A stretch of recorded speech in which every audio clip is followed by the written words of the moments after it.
కేంద్ర ప్రభుత్వం ప్రవేశపెట్టిన బడ్జెట్లో ఉపాధి హామీకి 86,000 కోట్ల కేటాయించడం అంటే వ్యవసాయ కార్మికులు, పేదలు, బలహీన వర్గాలకు తీవ్రమైన అన్యాయం చేయడమే అవుతుంది.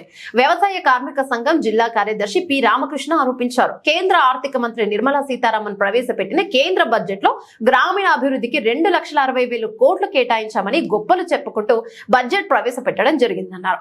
ఈ బడ్జెట్లో మహాత్మా జాతీయ గ్రామీణ ఉపాధి హామీ పథకానికి 86 కోట్లు కేటాయించడం అంటే ఒక సంవత్సరానికి 100 రోజుల ఉపాధి హామీ పనులు జరగాలంటే కేంద్రంలో సుమారు 2,80,000 కోట్లు ఒక్క ఉపాధి హామీకి కేటాయించాల్సి ఉండగా గ్రామీణ అభివృద్ధి మొత్తానికి 2,66 కోట్లు కేటాయించి ఇదే గ్రామీణ అభివృద్ధి అని చెప్పడం సిగ్గుచేటన్నారు.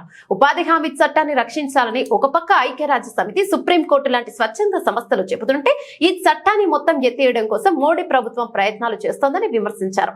దానిలో భాగంగానే ఉపాధి హామీకి నిధులు తగ్గిస్తోందని ఆవేదన వ్యక్తం చేశారు.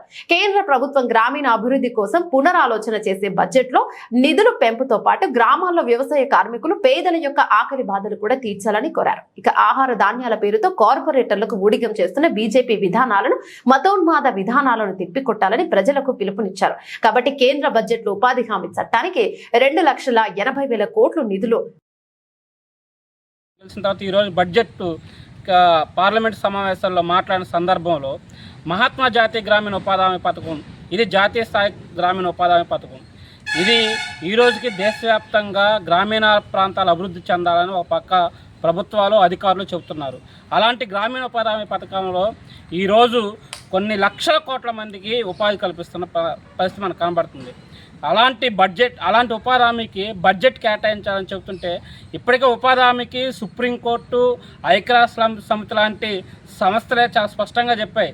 కేంద్ర బడ్జెట్లో 2,80,000 కోట్లు ఉపాధి హామీకే కేటాయించాలని చెబుతున్నాయి.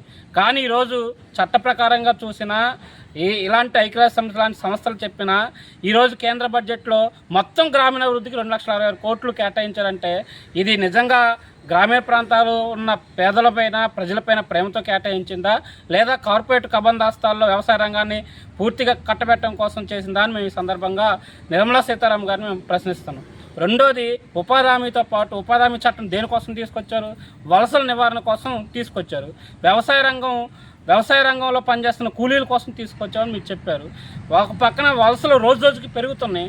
ఉపాధి హామీ చట్టానికి నిధులు కేటాయించాల్సింది పోయి దానికి రోజు రోజుకి తగ్గిస్తూ, మరో పక్కనేమో వలసల నివారణ చేస్తున్నామంటే ఇది ప్రజలపైన ప్రేమగా ఉన్న బడ్జెట్గా కనపట్ల, ఇది గ్రామీణ ప్రాంతంలో ఉన్న ఉపాధి కూలీలు ఉసురు తీసే బడ్జెట్గా కనబడుతుంది.